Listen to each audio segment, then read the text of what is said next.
রাজধানী দক্ষিণখানে রহস্যজনক মৃত্যু হয়েছে এক জুলাই যোদ্ধার। আরমান আহমেদ শাফিন নামের ওই ব্যক্তি জুলাই যোদ্ধা সংসদের সাবেক আহ্বায়ক। তিনি দক্ষিণখানে পরিবারের সঙ্গে বসবাস করতেন। দুপুরে তার ঝুলন্ত মরদেহ উদ্ধার করে পুলিশ। তার মৃত্যুকে পরিকল্পিত হত্যার অভিযোগ করেছেন রাজনৈতিক সহযোদ্ধারা।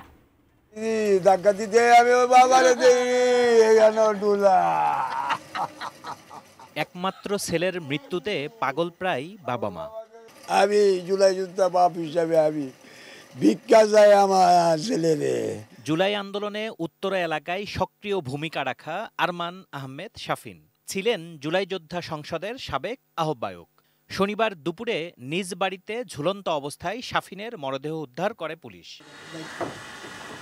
আরএফএল অডিটর, বাঁকা হয় না, ফাঁকা হয় না, আর ভাঙা এক কথায় অসম্ভব। বাবা মার সঙ্গে দক্ষিণখানের ৮ নম্বর রেলগেট এলাকায় বসবাস করতেন নিহত শাফিন। তার বাবা জানান, সকাল 10টায় বাসা থেকে বের হওয়ার আগে ছেলের সঙ্গে কথা হয়েছে তার। তবে দুপুর 12টার দিকে বাসায় ফিরে শাফিনের কোনো সাড়া শব্দ পাচ্ছিলেন না। পরে সিলিং ফ্যানের সাথে ঝুলন্ত অবস্থায় দেখতে পান তাকে। 10:30টায় তারা ডাকতে উড়াইয়া কইছি নাস্তা খাও, বাইরে গেছি। হ্যাঁ আব্বু আমি উঠতাছি। অর্ধেকটা ডিমও খাইছে বুধ, কলাটাও খাইছে, ডিমটা পড়ে দিছে। পরে বাইরে গেছি। 4-5 দিন আগে তারা দুইজন ঝগড়া লাগছে। ওদের বাড়িতে ও টাকা রাখছিল, 10,000 টাকা নিয়ে মারে দিছে বউয়ে। তখন আমি কি হয়েছে বাবা, বাদ দে, টাকা দিছে থাক। শাফিনের মৃত্যু কিভাবে হয়েছে এখনও সে রহস্যের জট খুলেনি। যদিও তার সহযোদ্ধারা পরিকল্পিত হত্যার অভিযোগ তুলছে। তবে ময়না তদন্তের পর শাফিনের মৃত্যুর কারণ জানা যাবে বলে জানিয়েছে দক্ষিণখান থানা পুলিশ। তথ্য পায়া যারে পান তাতে শাস্তি চাই।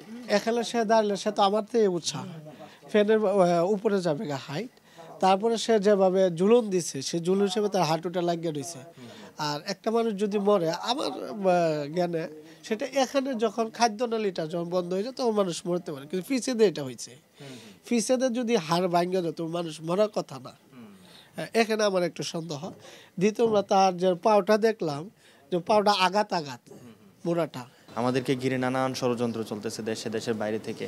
এই জুলাই যোদ্ধারা ছিল হচ্ছে এই ফ্যাসিবাদ নির্মূলের প্রধান। সো আমাদেরকে টার্গেট করা হচ্ছে, মানে আমরা সত্যি আতঙ্কে রয়েছি। শাফিন ঢাকা কলেজের 19-20 শিক্ষাবর্ষের একজন শিক্ষার্থী ছিলেন।